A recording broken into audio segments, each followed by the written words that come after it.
Hello students, आज हम लोग class 10 maths NCERT exercise 14.4 statics का जो लास्ट चैप्टर है, जिसमें हम लोग ओगिव यानी हिंदी में जिसको हम लोग तोरन बोलते हैं, तोरन के बारे में हम लोग पढ़ेंगे।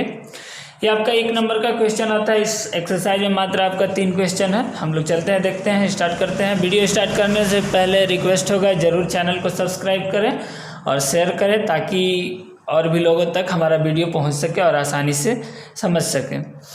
प्रश्न दिया हुआ है कि निम्नलिखित बंटन किसी फैक्ट्री के 50 श्रमिकों की दैनिक आय को दर्शाता है। इस तरह से आपका डाटा दिया हुआ है। तो ये बोल रहा है कि उपरोक्त बंटन को एक कम प्रकार के संचयी बारंबारता बंटन के रूप में बदलिए और इसका तोरण खींचिए। सबसे मेन इम्पोर्टेंट, जो मोस्ट इम्पोर्टेंट है आपका, यही समझना, आपको तोरण खींचना है। सबसे पहले तो आपको संचयी बारंबारता फाइंड आउट करना है। कॉम्युलेटिव फ्रीक्वेंसी, जो कि हम आपको पहले भी बता दिए हैं कि कॉम्युलेटिव फ्रीक्वेंसी के हेल्प से किस तरह फाइंड आउट होता है। इस तरह से आप डाटा तैयार कर सकते हैं। अब देखिए, मैंने यहाँ पे क्लास इंटरवल में 100 to 120, 120 to 140 लिखा है। आप कहीं कहीं पढ़िएगा तो आपको इस तरह से भी लिखा हुआ रहेगा कि 120 से कम, फिर यहाँ लिखा हुआ रहेगा 140 से कम। वो भी मैं आपको बताऊंगा कि वो किस तरह से लिखा हुआ रहता है या वो क्यों लिखा हुआ रहता है, और दोनों में से आपको कोई भी गलत नहीं है, किसी भी तरह से आप लिख सकते हैं। जैसे देखिए, आपका फ्रीक्वेंसी हुआ 12, 14, 8, 6 और 10। तो कॉम्युलेटिव फ्रीक्वेंसी 12 से आपका 12 हो जाएगा। फिर 12 में जब आप 14 जोड़िएगा तो 26 हो जाएगा। फिर 26 में 8 जोड़िएगा तो 34 हो जाएगा। फिर 34 में 6 जोड़िएगा तो 40 हो जाएगा। और 40 में 10 जोड़िएगा तो आपका 50 हो जाएगा। ध्यान दीजिएगा कि कम प्रकार का तोरण बोला जा रहा है। यहाँ पर बोल रहा है कि कम प्रकार का तोरण खींचिए। तो कम प्रकार का तोरण खींचने के लिए आपको उच्च सीमा, जो भी आपका उच्च सीमा है वो उसको लेना होगा, और संचयी बारंबारता, यानी एक तरफ उच्च सीमा और इधर संचयी बारंबारता, दोनों को आप मिला करके कर सकते हैं। जैसे कि देखिए, यहाँ हो गया आपका 120, यहाँ हो गया आपका 12, यानी पहला पॉइंट आपका 120 से 12 आएगा। दूसरा पॉइंट आपका 140 से 26 आएगा। इस तरह से आएगा कम प्रकार का तोरण में। और अगर अधिक प्रकार का तोरण रहता तो उसमें आपका 100 को लेकर के चलते हैं। हम आपका इसका परिभाषा भी आपको हम बता देंगे इसके बाद। तो इस तरह से हम लोग ग्राफ तैयार कर लेंगे। एक तरफ रहेगा संचयी बारंबारता, जिसको हम लोग y एक्सिस पे देंगे, और एक तरफ रहेगा ऊपरी सीमा लेकर के चलेंगे। ऊपरी सीमा क्यों लेकर के चलेंगे? क्योंकि यह हमको कम प्रकार का खोज रहा था। आपको ध्यान देना है बस इसी बात को कि जब कम प्रकार का तोरण खोजे तो ऊपरी सीमा लेकर के चलेंगे, और निम्न प्रकार का तोरण खोजेगा तो कम प्रकार का तोरण खोजे तो ऊपरी सीमा, और जब अधिक प्रकार का लेकर के चले तो निम्न सीमा या निचली सीमा लेकर के चलेंगे। तो इस तरह से हम यहाँ श्रमिकों की संख्या दर्शा देते हैं। देखिए, आपका 100 से स्टार्ट था, आपका 200 तक, हम यहाँ से 100 से 210 तक ले लिए एक्स एक्सिस पर। वाई एक्सिस पर 0 से लेकर के वाई तक ले लिए। अब देखिए, उच्च में आपका 120 था, यहाँ पर आपका कितना था? 120 से कितना? कॉम्युलेटिव फ्रीक्वेंसी 12, तो 120 को हम लोग 12 से मिला दिए। फिर इसके बाद आगे चलते हैं। फिर इसके बाद आगे चलेंगे आप। 120 से जब आगे चलते हैं तो 140 पर कितना है? 26, तो 140 पर लेकर के चलेंगे 26। 160 पर है 34, तो 160 पर ले लिए 34। 170 पर कितना है? 170 पर नहीं है, 180 पर 40, तो 180 पर 40 ले लिए। और लास्ट है आपका 200, 200 पर 50, 200 पर 50 ले लो। सबको हम लोग मिला दिए, इस तरह से मिला दिए। तो यही आपका एक ग्राफ तैयार हुआ, जिसको हम लोग एक तोरण बोलेंगे कि यह हमारा कम प्रकार का तोरण तैयार हुआ। यह हुआ आपका क्वेश्चन नंबर 1 कंप्लीट। हम आपको ये भी बताएंगे वीडियो के लास्ट में कि आपसे एग्जाम में किस तरह का प्रश्न पूछा जाएगा। चलते हैं क्वेश्चन नंबर 2 में। इसमें आपका बोल रहा है कि किसी कक्षा के 35 विद्यार्थियों की मेडिकल जांच के समय उनके भार निम्नलिखित रूप में रिकॉर्ड किए गए हैं। इस तरह का आपका डाटा दिया हुआ है। तो बोल रहा है कि उपरोक्त आंकड़ों के लिए कम प्रकार के तोरण खींचिए और इसके बाद इनका माध्यक भार भी ज्ञात कीजिए। ध्यान दीजिएगा कि माध्यक भार हम तोरण की सहायता से भी फाइंड आउट कर सकते हैं। जैसे देखिए, इस तरह से हम यहाँ पर ले लिए क्लास इंटरवल, यहाँ पर ले लिए कॉम्युलेटिव फ्रीक्वेंसी, यहाँ पर ले लिए फ्रीक्वेंसी। अब आपका तो यहाँ पर दिया ही हुआ है, लेकिन हमको इस तरह से डाटा अलग से तैयार करने का जरूरत क्यों पड़ा? क्योंकि हमको माध्यक भार भी ज्ञात करना है। तो माध्यक हम मैथमेटिक्स तरीके से भी निकालेंगे और निकाला हुआ त्वरण के हेल्प से भी हम लोग निकालेंगे। ध्यान दीजिए, आपका ये फ्रीक्वेंसी है या कॉम्युलेटिव फ्रीक्वेंसी है, इसको चेक करने के लिए आप जब देखिएगा 0, 3, 5, 9, 14, 28, 32 और 35, यानी एक तरह से ये आपका बढ़ते क्रम में है, और जो बढ़ते क्रम में रहता है उसको हम लोग कॉम्युलेटिव फ्रीक्वेंसी कहते हैं, यानी ये हमारा CF हो गया। अब देखिए, इसको हम लोग क्लास इंटरवल में किस तरह कन्वर्ट करते हैं। मान लीजिए कि 38 से कम है तो पहला वाला को 38 से कम ही ले लेते हैं, लेकिन दूसरा जब स्टार्ट होगा तो 38 से ही तो स्टार्ट होगा, 38 से शुरू होगा और 40 से कम रहेगा। फिर तीसरा 40 से शुरू होगा, 42 से कम होगा। फिर चलते हैं, 42 से शुरू होगा और 44 से कम होगा। इस तरह से आपका कॉम्युलेटिव फ्रीक्वेंसी यहाँ पर दिया हुआ था। इसके हेल्प से हम लोग फ्रीक्वेंसी फाइंड आउट कर लेंगे। CF से F कन्वर्ट करने के लिए मैंने आपको पिछली वीडियो में बता भी चुका था, आप यहाँ पर देख सकते हैं। फिर से हम आपको एक बार बता दे रहे हैं। 0 से आपका 0, अब आगे चलेंगे 3 में से 0 जब माइनस करेंगे तो आपका हो जाएगा 3। फिर आगे चलिए 5 से आप 3 माइनस करिए तो आपका हो जाएगा 2। 9 से आप 5 माइनस कीजिए तो 4। 14 से आप 9 माइनस कीजिए तो 5। इसमें से 28 से 14 को माइनस करेंगे तो 14, और 32 में से 28 को माइनस करेंगे तो 4, और 35 से जब आप 32 को माइनस कीजिएगा तो 3, और टोटल जब हम लोग जोड़ेंगे तो n बराबर 35 आ जाएगा, लास्ट वाले फंक्शन के बराबर। मैंने आपको पिछले वीडियो में भी, माध्यक वाले जो चैप्टर में भी मैंने आपको इस बारे में अच्छी तरह से बता दिया था। अब ध्यान दीजिए, मैं यहाँ पे आपको प्रश्न 1 में नहीं लिखा था, लेकिन यहाँ पर मैं आपको लिख के बता दे रहा हूँ कि यहाँ पर हमको कम प्रकार का त्वरण तैयार करना है। तो कम प्रकार का त्वरण तैयार करने के लिए ऊपरी सीमा को x अक्ष पर और उसका संचयी बारंबारता y अक्ष पर लेंगे। ये आपको लिखने की जरूरत नहीं है, लेकिन मैं आपको बता दे रहा हूँ आपके समझने के लिए कि ध्यान दीजिएगा कि जब आपको कम प्रकार का त्वरण रहे तो आप उसको ऊपरी सीमा पर x अक्ष यानी x अक्ष पर ऊपरी सीमा को इधर वाले को लेंगे और y अक्ष पर आप उसका संचयी बारंबारता को लेंगे। ये संचयी बारंबारता। तो बोलिए कि f क्यों फाइंड आउट किए? तो फ्रीक्वेंसी हम लोग फाइंड आउट किए हैं माध्यक निकालने के लिए, क्योंकि हमारा माध्यक भार भी ज्ञात करना है। चलते हैं हम लोग ग्राफ तैयार करते हैं। यहाँ पर देखेंगे इस तरह से हम लोग ग्राफ तैयार कर लिए। संचयी बारंबारता ले लिए y अक्ष पर और x अक्ष पर ले लिए ऊपरी सीमा। ये आप देख सकते हैं यहाँ पर 40, 42, 44, 46, 48, 50 और 52। यहाँ से हम लोग 38 से स्टार्ट किए हैं, 52 तक ले लिए। जिस तरह से डाटा आपका दिया हुआ था ऊपरी सीमा को लेकर के ही चलेंगे, क्योंकि हमको कम प्रकार का त्वरण खींचना है। तो 38 में लेकर के चलेंगे 0, 40 में 3, 42 में 5, 44 में 9। आपको लिखने की जरूरत नहीं, आप यहाँ से डाटा लेकर के आप डॉट डॉट दे देंगे, उसके बाद सबको लाइनिंग से मिला देंगे।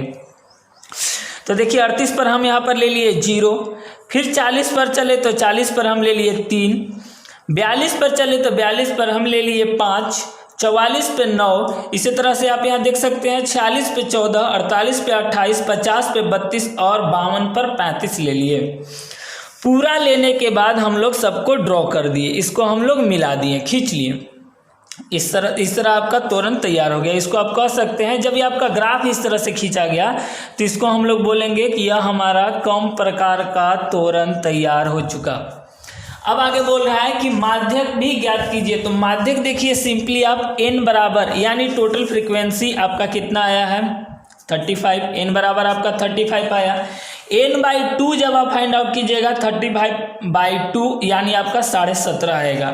तो आप संचयी बारंबारता में चलिए 17.5 हम लोग पॉइंट ले लेंगे। तो जब इसको आप 17.5 को आप सीधे खींचिएगा तो आपका जो त्वरण का जो वक्र बना हुआ है, जो आपका कर्व बना हुआ है, वहाँ से आप खींच करके आप नीचे जब गुजारिएगा तो आपका जहाँ पे जिस बिंदु पे वो कटेगा वही उसका माध्यक होगा। जैसे देखिए हम यहाँ से 17.5 ले लिए पॉइंट, 15 और 20 के बीच में जो भी आपका है 17.5। आप इसको ग्राफ पे बनाएंगे और अच्छे से बनेगा। यहाँ से जब इसको खींच करके इसको सीधे मिलाते हैं तो हमारा 46.5 पे आया। यानी हम यहाँ से भी कह सकते हैं कि हमारा जो माध्यक भार जो आया वह कितना आया 46.5 आंसर। और यहाँ पर हम आपको गणितीय निरूपण भी करके दिखा देते हैं कि किस तरह से आपका 46.5 आएगा। n बराबर आपका 35 आया। n/2 जब 35/2 करते हैं तो 17.5। इसके हेल्प से हम माध्यक वर्ग निकालेंगे जो कि कम्युलेटिव फ्रीक्वेंसी में 17.5 से अधिक होना चाहिए यानी 28, यानी माध्यक वर्ग आपका आ जाएगा 46 से लेकर के 48 तक। इसको हम लोग ले लिए 46 से 48 माध्यक वर्ग। इसमें निम्न सीमा यानी L बराबर हो जाएगा आपका 46, फ्रीक्वेंसी हो जाएगा 14, कम्युलेटिव फ्रीक्वेंसी हो जाएगा 14 और H बराबर हो जाएगा 2। पिछले वीडियो में यानी 14.3 वाले में मैंने आपको माध्यक अच्छी तरह से निकालने के लिए बता दिया था। माध्यक का आपका ये फार्मूला हो जाएगा एज इट इज, सबका वैल्यू हम लोग वैसे ही पुट करेंगे 2 से 14 7 टाइम, माइनस होने के बाद 3.5 और कटने के बाद आपका 1/2 और 1/2 यानी 0.5। जब इसमें 46 में जब हम लोग ऐड करेंगे तो आपका 46.5 आंसर आएगा। देखिए माध्यक भार आपका यहाँ पर मिल गया, जो कि हम यहाँ माध्यक भार त्वरण की सहायता से भी निकाले थे। आगे चलते हैं क्वेश्चन नंबर 3। क्वेश्चन नंबर 3 आपका क्या बोल रहा है, ध्यान दीजिएगा, समझिएगा अच्छे से। निम्नलिखित सारणी किसी गांव के 100 फार्मों में हुआ प्रति हेक्टेयर गेहूं का उत्पादन दर्शाते हैं। इस तरह आपका डाटा दिया हुआ है। अब बोल रहा है कि इस बंटन को अधिक प्रकार के बंटन में बदलिए और उसका त्वरण खींचिए। तो अब इसमें आपका जो डाटा दिया हुआ है ध्यान दीजिए, 2, 8, 12, 24, 38 और 16 ये आपका फ्रीक्वेंसी दिया हुआ है। कम्युलेटिव फ्रीक्वेंसी नहीं है क्योंकि यहाँ पे 38 के बाद 16 दिखाया गया है, यानी ये बढ़ते क्रम में नहीं है। तो इस तरह से यहाँ पर हम आपको तैयार करके दिखाए हैं, इसको छोड़ देंगे। इसमें आपको ध्यान देना है कि जब आपको अधिक प्रकार का त्वरण बोले तो कम्युलेटिव फ्रीक्वेंसी आपका घटते क्रम में होना चाहिए। अब बोलेंगे कि घटते क्रम में कम्युलेटिव फ्रीक्वेंसी किस तरह से तैयार करेंगे, तो हम आपको तैयार करने की विधि बता दे रहे हैं और ये भी आपको बता रहे हैं कि अधिक प्रकार के त्वरण में मैंने आपको बता चुका था कि अधिक प्रकार के त्वरण में निम्न सीमा होगा और संचयी बारंबारता के बीच आलेख खींचेंगे। तो निम्न सीमा आपका कितना हो जाएगा, 50, 55, 60, 65, 70, 75। तो वही हम यहाँ पर ले लिया। आप यहाँ भी देख सकते हैं 50, 55, 60, 65, 70, 75। तो हम लोग यहाँ पर ले लिए 50 से अधिक या बराबर, फिर आगे 55 से अधिक या बराबर, 60 से अधिक या बराबर, इसी तरह से टोटल लिख लिए। जो आपका फ्रीक्वेंसी है उसको भी लिख लिए। अब इसमें कम्युलेटिव फ्रीक्वेंसी कैसे ज्ञात करेंगे, तो पहले आप टोटल फ्रीक्वेंसी, आपका टोटल जो दिया हुआ था वो आपका पहला CF हो जाएगा, यानी सबको ऐड करेंगे तो आपका आएगा 100। यहाँ पर आपका दिया हुआ भी है, आप देख सकते हैं कि 100 फार्म, उसको हम लोग लिख लिए, CF बराबर आपका हो जाएगा 100। अब चलेंगे यहाँ 100 से आप 2 घटाइएगा तो आपका कितना हो जाएगा 98, 98 से 8 घटाइएगा तो हो जाएगा 90, 90 से 12 घटाइएगा तो 78, 78 से आप 24 घटाइएगा तो 54 और 54 से जब आप 38 घटाइएगा तो 16, 16 से 16 घटाइएगा तो फाइनली आपका 0, यानी लास्ट वाला CF और F आपका मिलना चाहिए जब आप अधिक प्रकार के त्वरण फाइंड आउट करेंगे। तो अब चलेंगे, यहाँ से आपका पॉइंट मिला 50 और CF मिला 100, यानी पहला पॉइंट आपका हो गया 50 और 100। दूसरा पॉइंट हो गया 55 और 98, तो दूसरा पॉइंट ले लिए 55 और 98। इस तरह से आपका डाटा CF और जो आपका क्लास इंटरवल भी कर सकते हैं, जो हम उत्पादन लिखे हैं ये भी हो गया आपका।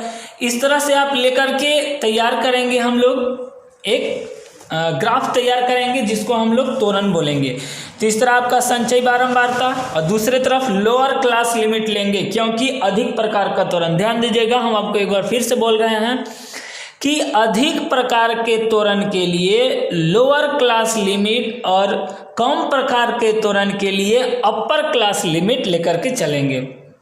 तो इस तरह से इधर हम लोग संचयी बारंबारता ले लिए 0 से लेकर के 110 तक और इधर हम लोग लोअर क्लास लिमिट यानी क्लास इंटरवल से हम लोग ले लिए 0 से लेकर के 80 तक। 50 में हम लोग मिला चुके हैं, 50 में 100, 55 में 98, 60 में ले लिए 90, जो मैंने आपको यहाँ बताया था, आप यहाँ पर देख भी सकते हैं। तो इस तरह से जब हमारा तैयार हुआ ग्राफ तो हम लोग पूरा लाइन को जब हम लोग वक्र खींचते हैं, मिलाते हैं, ये हमारा अधिक प्रकार का त्वरण तैयार हुआ।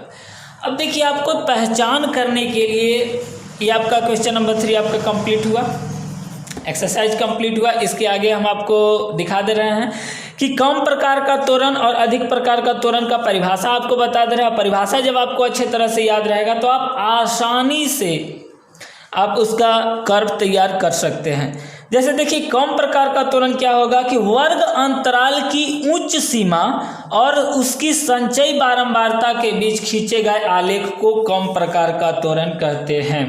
नेक्स्ट, अधिक प्रकार का त्वरण क्या होगा, तो वर्ग अंतराल की निम्न सीमा और संचयी बारंबारता के बीच खींचे गए आलेख को अधिक प्रकार का त्वरण कहते हैं। यानी जब आपको अधिक प्रकार का त्वरण खींचने को बोले, ध्यान दीजिएगा, अधिक बोले तो निम्न लेकर के चलेंगे और कम बोले या निम्न बोले तो उच्च लेकर के चलेंगे।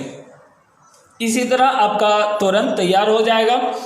अब बात करते हैं कि एग्जाम में आपको किस तरह का क्वेश्चन आएगा। तो एग्जाम में आपको ये क्वेश्चन लगभग 10वां नंबर सवाल में आता है, सिर्फ आपका 1 नंबर का एक क्वेश्चन आता है।